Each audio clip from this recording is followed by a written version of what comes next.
My name is Edwin van Ouwekerken. I'm from Holland, the Netherlands.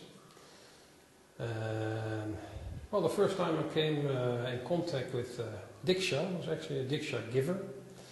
We were looking at a big list on the internet, see, well, that sounds like feels like a good person, that feels like good, let's go to him. So me and my wife, we went about 4 years ago, somewhere in a small place in the center of the Netherlands.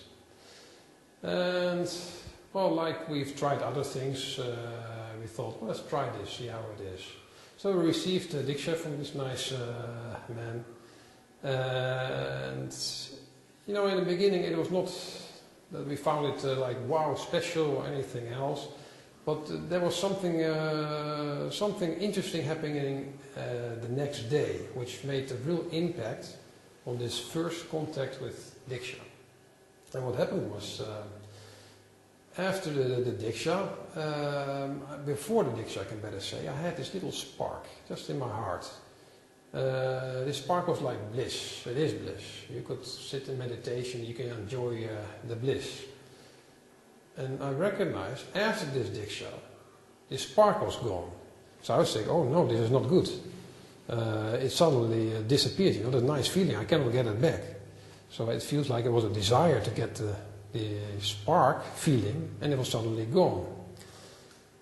Then me and my wife went to sleep. There was a strange cracking sound right in the top of my spine. So I initially also had the idea from, well, this is not good either. Something is going on. But later, actually a couple of days later, I recognized that this was actually something with the Kundalini pressing through and almost aligning my spine. It was quite unbelievable. How can a Diksha do this? I mean, that is impossible. An energy transfer changed the structure of the body. So that was quite amazing. I also recognized a little spark, which I do not have anymore, which I was really missing. I was attached to the spark. A nice bliss feeling all the time. But I found out it was not disappeared, it had changed into a small ball. So instead of being a point, it was a small ball and the emptiness inside. And it was radiating on the outside. So I took a little adjustment by recognizing that, and then I found it was something changing, it was growing.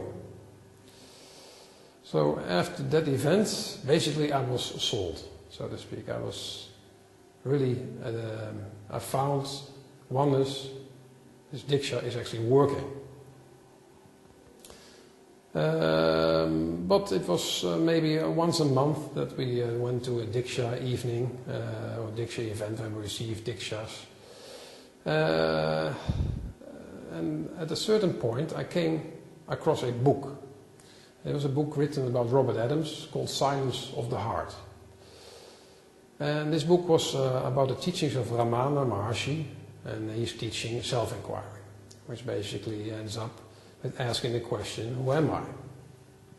But I did not relate the Dikshas and the oneness with this book. I was doing all kind of other things, working with past life recalls, all kind of spiritual stuff which I thought was quite important. And this book basically changed all my thinking, all my thoughts, all my common denominator, so to speak, of what I thought was true, fell apart. I thought I knew who I was, I thought I knew with past lives, with exteriorization, with all the knowledge I gathered, how the mind works, how the unconscious mind works. I thought I figured it out. And with the simple exercises, along with the Dikshas, even though I did not couple the two at that time, it was like dynamite. It broke basically the structure of who I thought I was at that time. And because of that, it had such a big impact. I basically couldn't talk for about 3 months after realizing that everything I thought was true basically fell apart. So it was a bit of an unstable period for me, where you get irritation, everything comes up, because you know everything you hold on to in life suddenly there was nothing, it was falling apart, so to speak. So after 3 months, when I regained, so to speak, a certain stability of knowing that everything I thought I knew is not there, I basically accepted, well, I don't know. We continued with Dikshas, And at a certain point, me and my wife said, we have to go to India. Let's do this level 1 and let's do this level 2, because there's more to it than what we initially expected.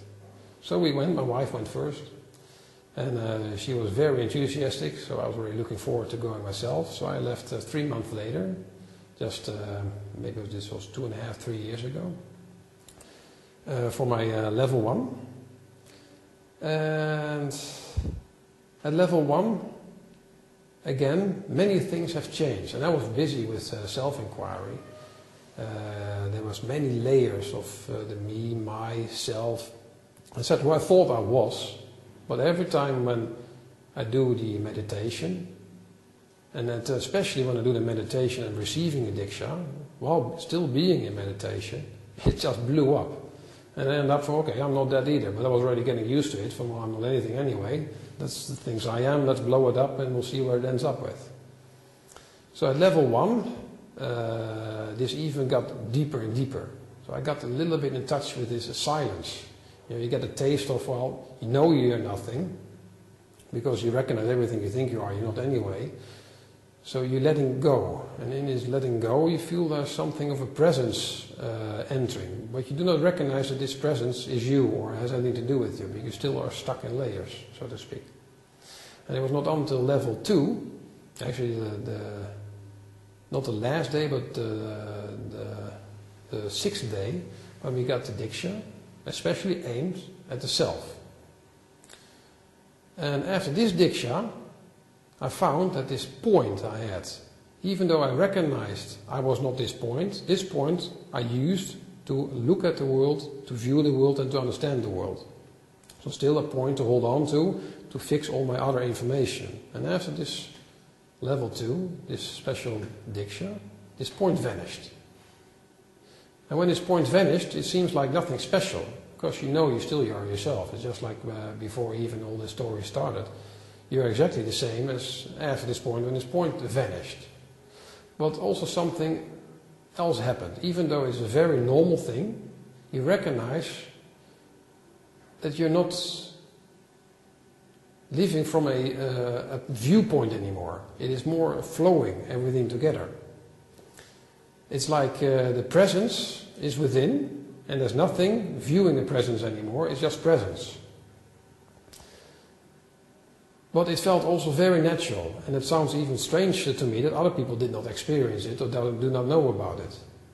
But even in this presence, this silence without this point, there were other layers.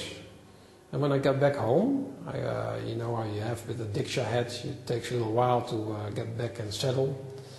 The mind became more active, and I felt more and more layers came up. And these were not merely me or point layers, these were different. These were layers that have to do with self, with awareness itself, because something is aware. You know, it's not so much that an I is aware, but there's still awareness there. And while doing further self-inquiry, further meditation, and I found that these dikshas, while receiving dikshas and giving dikshas, especially giving dikshas, and doing the self-inquiry, it's not like you're doing meditation and giving diksha. There's silence, and in the silence there are things popping up. There's an I, a self layer, and an awareness. There's like an awareness around, which is not you, but there's an awareness in it.